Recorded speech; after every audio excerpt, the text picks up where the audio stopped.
congratulations talaga ng mga ganda ng pelikula, pati yung texture. Congratulations, Barbie, ang galing-galing na talaga. Pero my question is for, at kay Direk, of course, sa scriptwriter na podcast.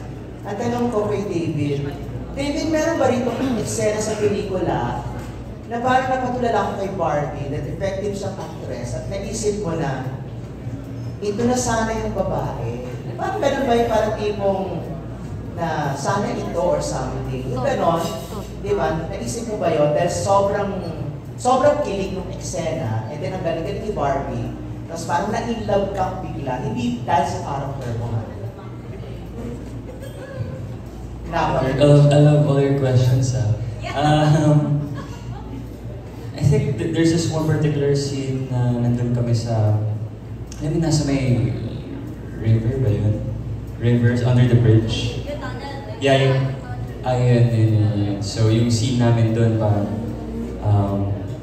syempre may lines kami, tapos tinitinan ko siya, tapos very romantic yung scenery, na parang, uy, ano ba yun? Syempre, I think as an actor, kailangan mo talagang to make it seem like it's real. Like you really have to feel feelings, di ba? And hindi lang din naman dun sa particular scene na yun. I think even in Maria Clara and maging sino ko man, I always feel things whenever I work with Barbie. So, yeah. Ikaw ba pag every time na lagi kinikisa natin si... Hindi kasi parang, sa amin kasi parang feeling namin na maka-honest mo yung hapon.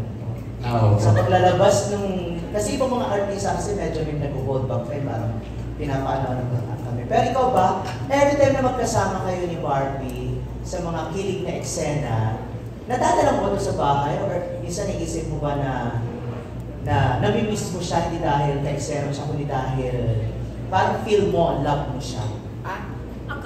Parang feel lang. Kasabi niya gano'n, pwede, parang gano'n. May mga gano'n naman, di ba?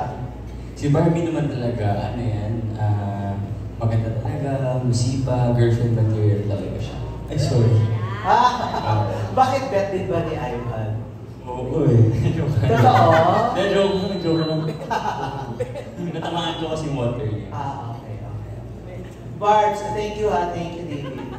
Barbs, ko naman, is this the kind of film na pwede mong ipanood kay Jack nang sabay kayo?